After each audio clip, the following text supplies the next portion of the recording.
You're listening to Inside Real Estate with Irv Tremblay on Newstalk 980. Irv, thanks for holding through the break. Much appreciated. Thanks, David. One thing I did want to touch on is the January myth. And we touched on this a little bit in our first segment. But we were chatting about it before we actually went on the air. January, bad month to list your home. Bad month to look for anything. And you talk to people who have expired listings all the time. We had a record January. We had great sales. We had record prices. And yet some people still had their listing expire. What's up with that? Well, it could be a combination of things. No matter what caused it to expire, when these people call me, because we advertise 2 expired listings, if your home's expired, don't relist until you talk to me. You could still relist with your old agent, but so we try to help expired listings out. But really what is just astounding to me, I talked to a lady the other day, property had been on the market 3.5 months. It just expired, and we talked about this possibly on the last show. I want to repeat myself, but it's worth repeating, is the agent said, now we just went through all the numbers in January, the agent said the market was not very good in January. Well, I hope that lady doesn't pick up the paper because there's 5 articles about how good the market is. It must be a standard answer when you fail that the market wasn't very good. And it's not the homeowner that fails in this case. It's the agent who has failed their client, right? It's never the homeowner. It's always the agent. Because that agent has to convince the homeowner what to do, communicate, keep them informed, what they do to sell their house. If it's a motivated seller. Mm-hmm. If it isn't a motivated seller, I don't take the listing, and I don't know why an agent would take a listing of somebody that's not motivated to sell, but they do. And it doesn't matter what you tell an unmotivated seller, they're not going to do it. If you have a motivated seller, 3 things sell your home: location, which you can't change, condition, and price. So when you look at some of these listings, they're in a good location. The condition is fantastic. So if the agent was doing their job and working to get showings, easy access with a lockbox, a sign, all of those things, it can only be price. Mm-hmm. So you have to look at access, you have to look at sign. Is the agent actually working and selling those other agents and defending the price? Selling those other agents on their properties is what they should be doing. Defending the price, getting them in, selling them. When I do a follow-up on showings, and I like to do all the follow-up on all of my listings, I like to call the agent. Not email them, not have them log into some site, phone them and find out, did they buy something else? Was it price? Did their clients buy something else? Was it price, location? Because I can talk to them about that listing. I can also talk to them about my other listings, and that's what the agent should be doing, is going down the list. My conversation this morning with 2 agents, and I said to them, what have you got for buyers? What price range? Oh, well, here's a listing that I've got coming up in Albert Park that I'm listing this afternoon. Do you want me to make an appointment? I'm listing it at 3:30. I can get you in there at 5 o'clock. That's what your listing agent's supposed to be doing. Mm-hmm. Not some little ad that they're going to have a public open house, because we know that most of those people coming through can't buy. Where the buyers are is with the agent.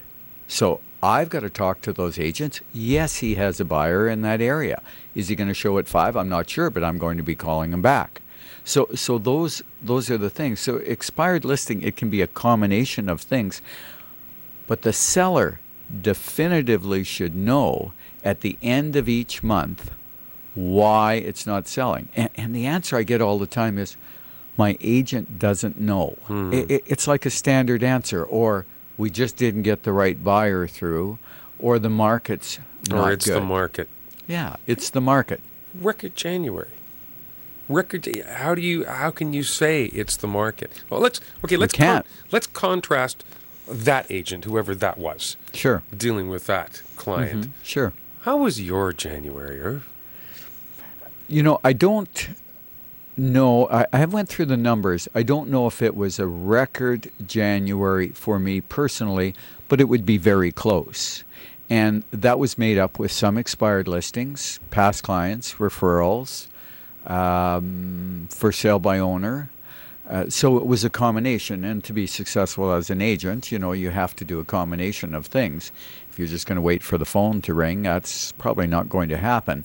So it was made up with referrals from past clients, expireds, and it was a very good month. And some of those expireds we put on the market, and they sold right away. We changed a few things around. We had a very high sale in the east end of the city where the agent had put a very low commission on the house, and really the seller didn't care and didn't really explain how commission works. We increased the commission. We changed a few things around, but they netted a big dollar for the house after commission, and that's what it's all about. Well, and the commission, we've talked about this in previous programs. You have to have an attractive commission, because if you have an agent and they have 3 or 4 or 10 homes that are similar that their client might like, that they're taking to see, are they going to choose the one with the lowest commission to go see first? Probably not. They're not.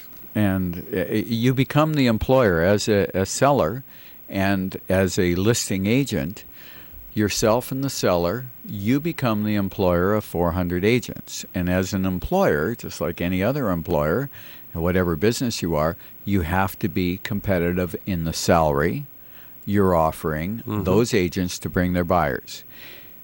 Some sellers don't believe that's the way the real world works, but I can assure them it is, because very often on expired listings, I see a non-competitive commission. I see that there's no lockbox, there's no sign, and I'm on the matrix system that agents list their houses this morning, and I'm looking at an expired listing that actually emailed me about their home. It has a summer picture, and we all know that most of the time interior pictures don't sell your property. But I can tell you, the pictures in this property, you can tell the agent took. I'm not a photographer. I hire the best person I can for a virtual tour of the house. They're crooked. The toilet seat's up. They're dark. You can't. They're just terrible pictures. You'd be much better off with no pictures. And have people come and see them. Of course. Let's get very quickly here a couple of examples in January. Some of the success stories. I always love to hear your success stories. Well, we did list a very small house in the east end of town for a past client of mine. And they had, it was a relative of a past client of mine, and they had talked to another agent, and they said, you really should list this house around 200, but be willing to take 150. Well, to me, you want to advertise to a buyer what you want and what you'll take. Tell the world and then stick to that price. You don't have to take $20,000 less. But now we're talking, we're talking 30% higher than what it's reasonable for market. For that house. So I said, I don't think that strategy is very good. So I listed the property. There were several properties like it for sale. I said, I think your commission should be higher than the competitive properties, but let's offset this and ask just a little bit more, and you're probably going to net a little bit more, and you're going to get it sold. They want to get it sold right away. No pictures. I explained why no pictures. The house is very dated. It's a good location, very, for the age of the house, structurally very good. And I explained to the seller there won't be any pictures. And it worked? How long did it take? We sold it in 2 days. 3 days, we had the offer, and it closed a week later. So like a whole week? Took a whole week, Boy, Dave. Irv, you can tell it must be cold out there, having trouble starting the car, getting from point A to point B. Yeah.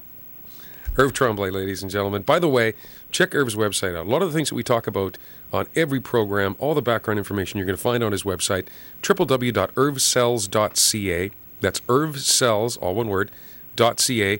or give Irv a call, 790-3753, 790-3753. You've been listening to Inside Real Estate with Irv Tremblay from Century 21, turning the key. On Newstalk 980.